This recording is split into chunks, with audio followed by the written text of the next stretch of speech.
Udah nih. Baik, perkenalkan nama saya Haris MC Panggabean, NIM 18086136 dari mata pelajaran Bahasa Indonesia.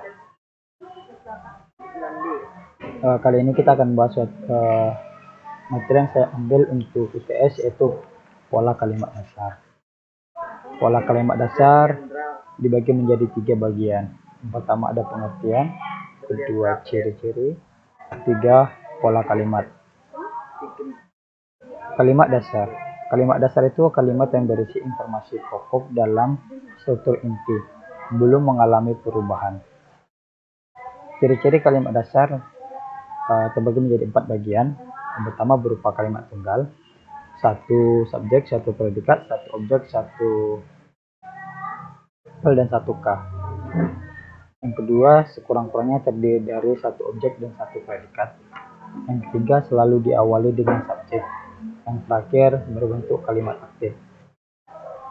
Pola kalimat dasar. Pola kalimat dasar terbagi menjadi 8 bagian.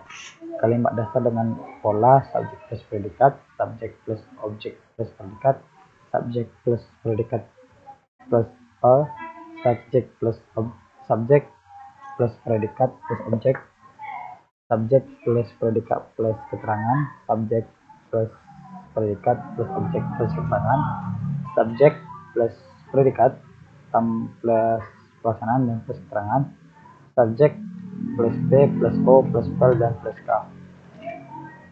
1. Pola subjek plus predikat. A. Memiliki unsur subjek dan predikat. B. Predikat kalimat untuk tipe ini dapat berupa kata kerja, kata benda, kata sifat, atau kata bilangan. Misalnya, mereka sedang berenang.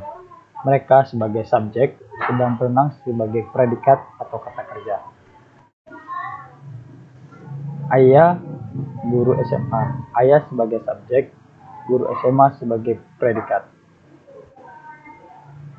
2. Pola subjek plus predikat plus objek. A. Memiliki unsur subjek, predikat, dan objek. B. Subjek berupa nomina atau frasa nominal, predikat berupa verba transitif, dan objek berupa nomina atau frasa nomina. Misalnya, mereka sedang menyusun karangan ilmiah.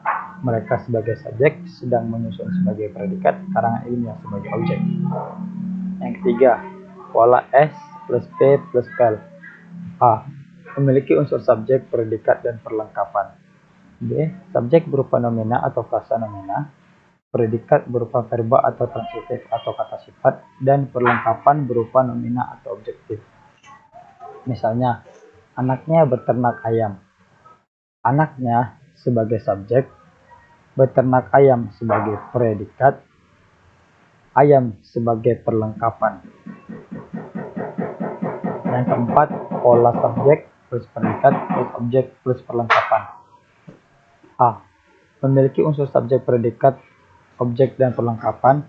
B. Subjek berupa nomina atau frasa nominal, predikat berupa verba intransitif, objek berupa nomina atau frasa nominal, dan perlengkapan berupa nomina atau frasa nominal. Misalnya, dia mengirim saya surat. Dia sebagai subjek, mengirimi surat sebagai predikat, saya sebagai objek, surat sebagai perlengkapan.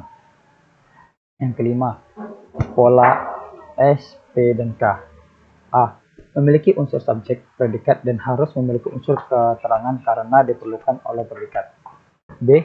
Subjek berupa nomina atau frasa nominal, predikat berupa verba intransitif, dan keterangan berupa frasa berposisi. Misalnya, mereka berasal dari Surabaya.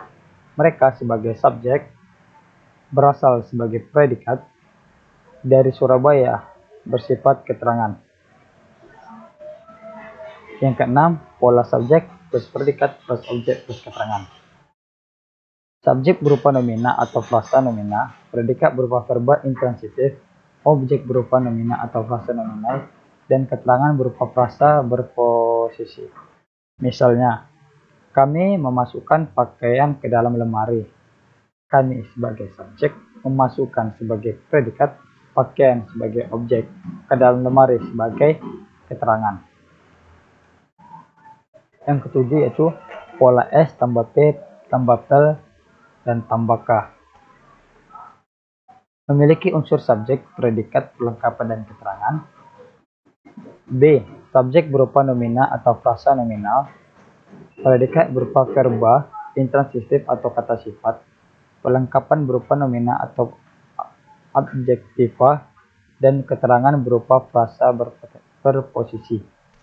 Misalnya, Ungu bermain musik di atas panggung.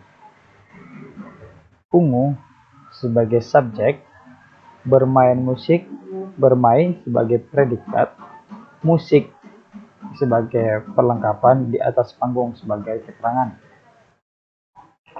Yang kedelapan, pola S, P, O, P, L, dan K.